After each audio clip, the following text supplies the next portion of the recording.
Hello everyone, my name is Berk Erhan Yüksel. Today I'm going to answer of experiment 3, which is namely regulation and efficiency of a three-phase transformer. If we look at the first question, we use three-phase transformer with 3 legs.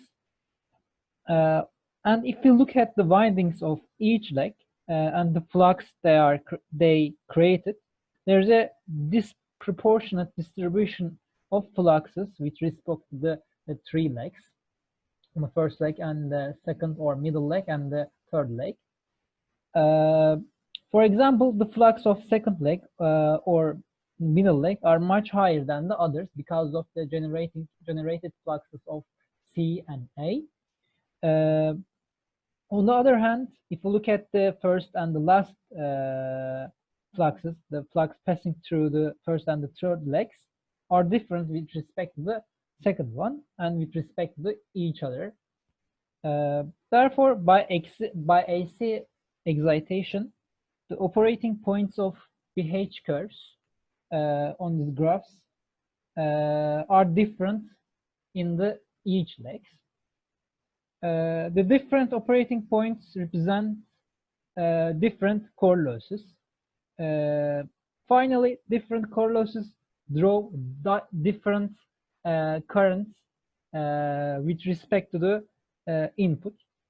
Therefore, we measure different current values on the screen, on the label. In the second part of this experiment, we use table wattmeter and measure the power. To do this, we applied the 2 wattmeter method. This wattmeter has a bit different connection with respect to the compared to other wattmeter. The terminals of line 2 are taken as reference, as you can see, and directly connected to the loads. And voltage and currents of the line 1 and line 3, S1 and S3, and line 1 and line 3 are measured to get the three-phase system's power by connecting to the 2 wattmeter configuration. You can see the connection diagram. As you can see, the line 2 is bypassed to the wattmeter by directly connected to the load. Therefore, we can measure the total power delivered to the system by using this configuration and table wattmeter. In the third question, we use unbalanced loads in the experiment. However, firstly, I explain the balanced load. A balanced load in three-phase system is a condition where all 3 phases or lines carry same magnitude of current with evenly spaced phase difference, of course. If the load is Y connected with neutral as return path, as you can see, this neutral will carry no current in balanced loads because of the same magnitude of the currents and phases. This is so since vector sum of all 3 phase currents meeting at common neutral point is 0. However, in unbalanced loads, the lines or phases carry different current magnitudes, and sum of total of these neutral points is not 0, as you can see. And in unbalanced loads, load in each phase is different, carrying its own current. Neutral in this case carries the net unbalanced current.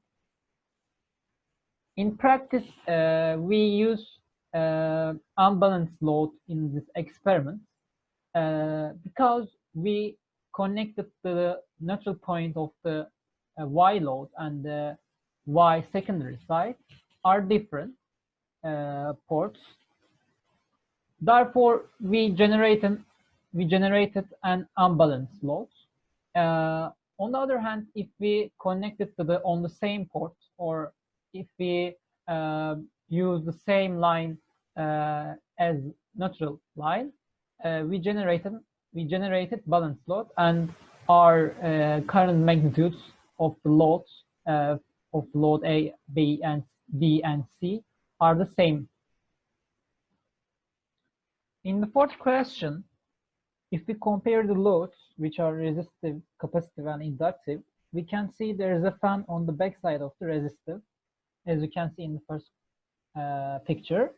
The incoming current from the secondary side passes through the resistance and generate an ohmic loss and joule heating also.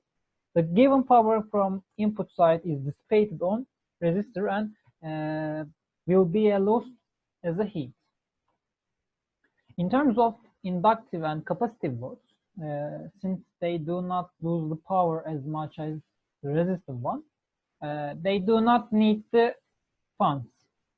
That is the reason of why resistive circuitry elements used in heating mechanisms in terms of capacitive and inductive loads. In the last question, we use different load states. If we increase our inductance from 2-stage to 3-stage, the total impedance of the load is decreased. Therefore, the primary current increases at the same rated voltage by putting one more inductive load in parallel. Furthermore, if the primary current is increased, the winding losses will increase also. Therefore, the transformer will start to draw more power from the input side. When we look at the data sheet, we can easily increasing of the power demand by looking at 2-stage R and 2-stage L is 432 watts, and the 2-stage R and 3-stage L is 467. This is 30 watts increase.